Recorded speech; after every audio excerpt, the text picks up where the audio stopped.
और लाहौर के इलाके काहना में डकैती मुज़ाहमत पर मां और बेटी कत्ल कर दी गई, जबकि शादी से वापसी पर खातून को मुसल्लह डाकुओं ने सोए आसल रोड पर रोका। मुज़ाहमत पर मुल्जिमान ने फायरिंग कर दी, जबकि पुलिस ने मुकदमा दर्ज करके मुल्जिमान की तलाश शुरू कर दी है। लाहौर से आपको अफसोसनाक खबर दे रहे हैं। लाहौर के इलाके काहना में ये डकैती की मज़ाहमत पर मां और बेटी कत्ल हुई है।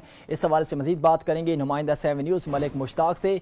जी मलिक मुश्ताक, इस अफसोसनाक वाक़े के बारे में आगाह कीजिएगा। जी बिल्कुल, ये थाना काना के इलाके का ये वाकया है। सुए असल रोड पर दिलावर नामी शख्स शादी से वापसी पर अपनी घर की खवातीन को लेकर जब घर आ रहा था तो रात का वक्त था।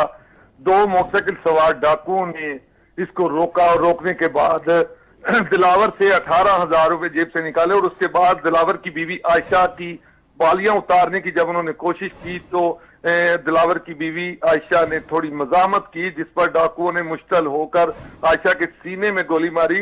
इसी असना में जब बेटी माहीन, जो कि 7-8 साल उम्र की उनकी बेटी थी, उसने मां को फायर लगते हुए देखा तो वो करीब गई, जबकि डाकू ने माहीन को भी फायर मार दिया, जिस पर मां और बेटी, क्योंकि मां की वहीं पर मौत होगी, बेटी को फौरी तौर पर माहीन को हॉस्पिटल ले जाया गया, लेकिन वो भी जानबर ना हो सकी और उसकी भी मौत होगी, क्योंकि मां और बेटी को डाकू ने कत्ल कर दिया है।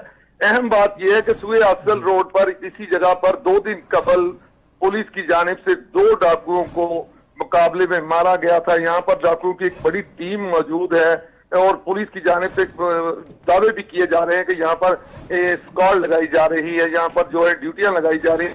बावजूद थाना काना में रोजाना की बुनियाद पर कहीं ना कहीं डकैती की वारदात होती है, लेकिन ये एक इंतहाई अफसोसनाक वाकया है जिस वाकया में मां और बेटी को कत्ल कर दिया गया है। तो क्या अब पुलिस ने दोनों की लाशों को कब्जे में लेकर पोस्टमार्टम के लिए डेड हाउस मुंतकिल कर दिया और दिलावर, जो कि आयशा का शोहर है, उसकी मुद्दईयत में मुकदमा दर्ज कर लिया गया और पुलिस का वही दावा है कि जल्द जो है वो डाकुओं को पकड़ लिया जाएगा और इलाके में लगाए गए सीसीटीवी कैमरों की मदद से पुलिस की कोशिश है कि जल्द डाकुओं की शिनाख्त हो जाए। और इसी हवाले से मुल्जिमान की तलाश जारी है। मलिक मुश्ताक, आपका बहुत शुक्रिया।